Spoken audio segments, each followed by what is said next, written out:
ఇక ఇదే ఇష్యూపై తన మంత్రివర్గ సహచరులతో పాటు స్టేట్ డీజీపీతో ప్రత్యేకంగా భేటీ అయ్యారు బాబు.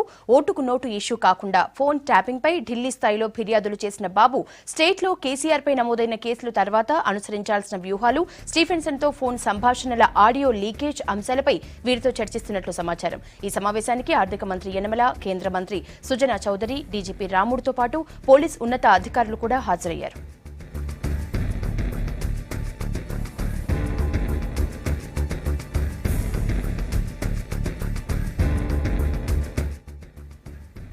బాబు భేటీకి సంబంధించిన అప్డేట్స్ శ్రీనివాస్ అందిస్తారు. శ్రీనివాస్, ఈ బాబు భేటీకి సంబంధించిన అప్డేట్స్ ఏంటి?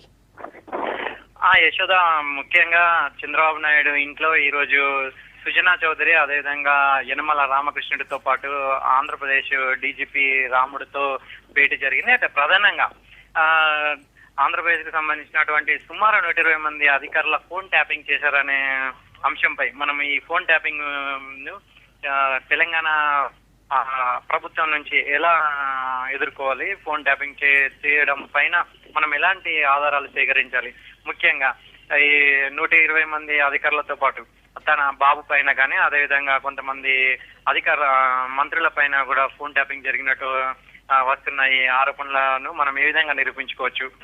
ప్రధానంగా ఈ ఫోన్ ట్యాపింగ్ చేసినందుకు మనకు పక్కా ఆధారాలు, ఫోన్ నెంబర్స్ కానీ దీనికి సంబంధించిన ఆధారాలు కానీ దీంతో మనం ఏ విధంగా ముందుకెళ్లొచ్చు అనే అంశాల మీద బాబు భేటీ జరిగినట్లు మనకు తెలిసింది. అయితే దీంతో పాటు సెక్షన్ 8 పై కూడా సుదీర్ఘంగా చర్చలు జరిపే అవకాశం కనబడుతుంది. అయితే దీని ప్రకారం 2 రాష్ట్రాలకు సంబంధించినటువంటి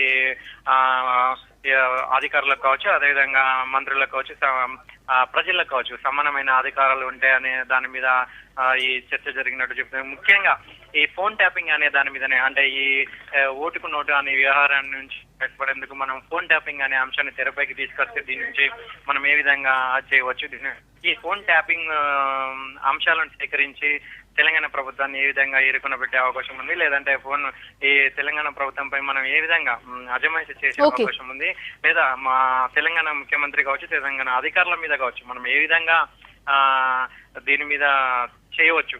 ఓకే, థ్యాంక్ యూ శ్రీనివాస్.